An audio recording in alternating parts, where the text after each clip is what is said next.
আমি আগে নিজে আমি কখনো জানতাম না যে এমপিরা কত সম্মানী পান। আমি মনে করি এটা লুকানোর কিছু নাই, এটা বললে স্বচ্ছতা হয়। এটা আমি আমার বেতনের কথা বলেছি, আমি কত টাকা বরাদ্দ পেয়েছি। বরাদ্দ মানে হচ্ছে গিয়ে ওনারা বলছেন যে নগদ টাকা, আসলে বরাদ্দ তো এইটা চিন্তায় আসে কিভাবে যে এমপি নগদ টাকা পাবে। নগদ টাকার তো কোনো বিষয়ই না, আমরা তো ট্রাস্টি মাত্র, আমরা মানুষের সম্পদের ট্রাস্টি, আমাদেরকে মাধ্যমে বন্টন করা হবে। আমরা এই সম্পদের কোনো মালিকও না। ব্যাংকের যেভাবে ব্যাংক কর্মকর্তা যেভাবে আমার টাকা জমা নেন আবার আমার টাকা ফেরত দেন, কিন্তু ওনার হাত দিয়েই যায়, কিন্তু এই টাকার মালিক তো উনি না, উনি হচ্ছেন গিয়ে ট্রাস্টি। একই রকম আমি এমপি হিসাবে আমি ট্রাস্টি মনে করি। আর স্বচ্ছতার বিষয়ে আমি বলছি যে এত এত টাকা পেয়েছি, কিন্তু এইটা বিরোধী দলের চিফ হুইপ আমাদের চুন্নু সাহেব, মুজিবুল হক চুন্নু সাহেব, উনি স্পিকারের কাছে, আমাদের মাননীয় স্পিকারের কাছে উনি বিচার দিলেন। তো যেহেতু পয়েন্ট অফ অর্ডারে উনি বলেছেন, আমি উত্তর দেওয়ার সুযোগ পাই নাই। আমার প্রশ্ন হচ্ছে কি, উনি বিরোধিতা করবেন সরকারি দলের, কিন্তু উনি বিরোধিতা শুরু করছেন স্বতন্ত্র প্রার্থীর।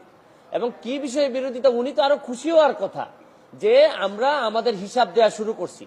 আমার জানেন কালকে আমার এত দুঃখ হয়েছে তারাইল করিমগঞ্জের মানুষের জন্য, যাদের কাছ থেকে উনি এমপি হয়ে আসছেন, যে এই তারাইল করিমগঞ্জের মানুষের কি কোনো অধিকার নাই যে এই চুন্নু সাহেব এমপি হিসাবে কত টাকা বরাদ্দ পান এটা জানার? মানে ওনার বক্তব্য ছিল যে কোনোভাবেই যেন আমি ফেসবুকে না জানাই যে কে কত টাকা পায়। আরে আপনি জানেন যে এইবার মাননীয় প্রধানমন্ত্রী জননেত্রী শেখ হাসিনা আমাদের সবাইকে শাড়ি দিয়েছেন এলাকায় বন্টন করার জন্য। এই শাড়ি কি আমি প্রধানমন্ত্রীর উপহার কি আমি বলবো না? মানে আমি কি এটা লুকাই রাখবো? লুকাই রেখে কি আমার কি এটাকে আমি বিক্রি করে দিব? তা আমি বুঝলাম না স্বচ্ছতার মধ্যে প্রবলেমটা কোথায়। আমি যদি স্বচ্ছ হইতে চাই, আমি যদি যে বরাদ্দ পাই এটা যদি আমি বলে দিতে চাই, বলি জনগণকে, তো এইখানের মধ্যে এমপি হিসাবে আমি অপরাধটা কি করলাম? আর আরেকটা জিনিস হচ্ছে কি, আমি বারবারই বলছি এমপি কিন্তু আমার পেশা না। আমার পেশা হচ্ছে কি বিং এ ব্যারিস্টার। আমি এখানে প্র্যাকটিস করি সুপ্রিম কোর্টের আইনজীবী হিসাবে। আর আমি কথা দিছি যে আমি এমপি হিসাবে একটা টাকা হারাম খাবো না, আমার রক্তের মধ্যে হারাম যাবে না।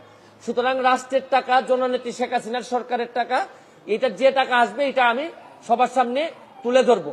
এখন আমার কেন জানি মনে হইতেছে যে মুজিবুল হক চুন্নু সাহেবের হয়তো আমি বলে দেওয়াতে সমস্যা হচ্ছে, যে উনার মনে হয় রাজনীতি করাটাই পেশা। এইটা থেকেই উনি সবকিছু নির্বাহ করেন কিনা আমার জানা নাই, কারণ উনার আলাদা কোনো পেশা থাকলে এটা নিয়ে উনি কোনো চিন্তা করতেন না। তবে কালকে উনি একটা বুদ্ধি করে কাজ করছেন, বাকি সব এমপিরা উনার দলে টানার চেষ্টা করছেন যে 349 জন এমপির নাকি বদনাম হচ্ছে। আরে কি আশ্চর্য কারবার! একটা মানুষ এমপি হওয়ার পর তার বরাদ্দ সে বলবে না যে আপনারা জনগণের এই বরাদ্দ আসছে, আপনারা আপনারটা ভাগ করে নেবেন? এটার বলার মধ্যে শুনেন, এই মুজিবুল হক চুন্নু সাহেব সম্ভবত এই প্রথম বঙ্গবন্ধুর একজন আদর্শের সৈনিকের মুখোমুখি হয়েছেন। এর আগে হয়তো উনি ওইভাবে মিট করেন নাই, কারণ উনি তো হচ্ছেন গিয়ে একজন স্বৈরা শাসক এরশাদের নেতা। স্বৈরা শাসক এরশাদ, যিনি সারা জীবন এরকম জোর জবরদস্তি আর টাকা বানানো ছাড়া তার নেতা কর্মীদের খুব বেশি কিছু শিখাই যান নাই। সবার না, অল্প কিছু নেতাদেরকে, যারা অনেক টাকার মালিক হয়েছেন এরশাদের আমলে। উনি তো এরশাদের স্বৈর শাসক এরশাদের একজন নেতা হয়ে উনি বঙ্গবন্ধুর আদর্শের সৈনিকের, প্রকৃত আদর্শের সৈনিকের মুখোমুখি এই প্রথম সংসদে হয়েছেন মনে হয়। এর আগে হয়তো তীব্রভাবে কারো মুখোমুখি হন নাই, এই জন্য উনার এত গাত্রদাহ। আর এত গাত্রদাহ কিসের? আরে ভাই আমার টাকা এটা। আর আরেকটা বিষয়, আমি যে আমার এলাকায় বলছি যে আমি 29 কোটি টাকা পাইছি বরাদ্দ, আমি কি কোনো কথা মিথ্যে বলছি? মিথ্যে বললে উনি আমার বিরুদ্ধে ব্যবস্থা নিক।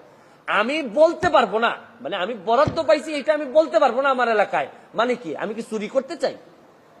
মানে বিষয়টা যদি হইতো যে আমি এই টাকা পাই নাই, আমার 25 কোটি টাকা দেওয়া হয়েছে রাস্তা বানানোর জন্য, এটা আমার বরাদ্দ, আমি বলে দিব কোথায় কোথায় রাস্তা হবে। আমাকে দেওয়া হয়েছে মসজিদ মন্দিরে টাকা দেওয়ার জন্য 2 কোটি, এটা আমার বরাদ্দ, আমার নামে আসবে, আমি এগুলা দিয়ে দিব কোথায় কোথায় বরাদ্দ হবে। টিআর কাবিকা আসছে আমার নামে, আমি দিব কোথায় কোথায় বরাদ্দ দিয়ে দিব। আমার শুধু নিশ্চিত করতে হবে এই টাকাটা যেন আমি এবং আমার পরিবার খেয়ে না ফেলে, বা আমার লোকজন যেন খেয়ে না ফেলে। এইটার মধ্যে লুকালুকির কিছু আছে বলে আমার মনে হয় না।